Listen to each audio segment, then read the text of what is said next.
the shadow of one of history's darkest moments, the light of one man's love refused to be extinguished. St. Maximilian Kolbe was born on January 8th in the year 1894 in a modest town in Poland. As a child, he was prayerful and imaginative, but also a bit mischievous. One day, after a scolding from his mother, he ran to a church and begged the Blessed Virgin Mary to tell him what would become of him. What happened next would shape his destiny forever. He later recounted a vision in which the Virgin appeared to him holding two crowns, one white representing purity and the other red symbolizing martyrdom.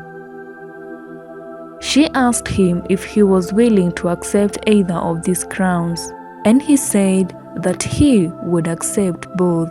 From that moment on, young Raymond Kolbe, as he was then known, dedicated his life to God with unwavering resolve.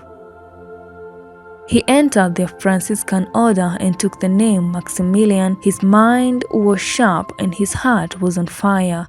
While studying in Rome, he was disturbed by the growing attacks on the church, especially on the Blessed Mother. In response, he founded the Militia Immaculate, meaning the Army of the Immaculate, with one goal: to bring the world to Christ through Mary. But Kolbe was not just a man of words, he was a man of action. He used the media, printing presses, radio and newspapers to spread the gospel and Catholic truth. He established a monastery and media center called Niepokalano in Poland, which at its peak housed over 700 friars and became one of the largest monasteries in the world. His missionary zeal didn't stop in Europe.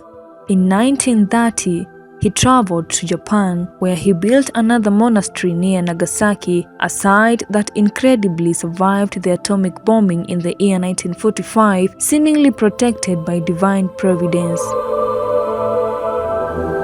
But Maximilian's most powerful testimony was still to come. When World War II erupted and the Nazis invaded Poland, Kolbe and his friars offered shelter to thousands of refugees, including many Jews. In the year 1941, he was arrested and sent to Auschwitz. There, stripped of his name and given the number 16670, he endured hard labor, starvation, and constant cruelty. Then came a moment that would define his sainthood. After a prisoner escaped from the camp, the Nazi guards selected 10 men to die by starvation in retribution. However, one of them cried out in agony, thinking of his wife and children. At that moment, Maximilian Kolbe stepped forward, and he said that he was a Catholic priest and would take his place. The guards were stunned, but they allowed it. Kolbe and the other condemned men were thrown into a starvation bunker, and the days passed. Instead of cries and despair, the guards had hymns and prayers. Kolbe encouraged the men, leading them in rosaries and singing until one by one they fell silent. After 2 weeks, he was the only one left alive. Unable to bear the weight any longer, the guards gave him a lethal injection. He died on 14th August in the year 1941, the eve of the feast of the Assumption of the Blessed Virgin Mary. 41 years later, Pope John Paul II canonized Maximilian Kolbe and declared him a martyr of charity. Surprisingly, standing in the crowd that day was the man whose life had been spared.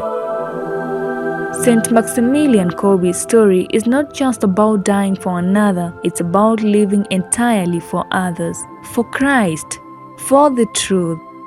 His life reminds us that even in a world consumed by hatred, love still has the final word. St. Maximilian Kolbe, pray for us.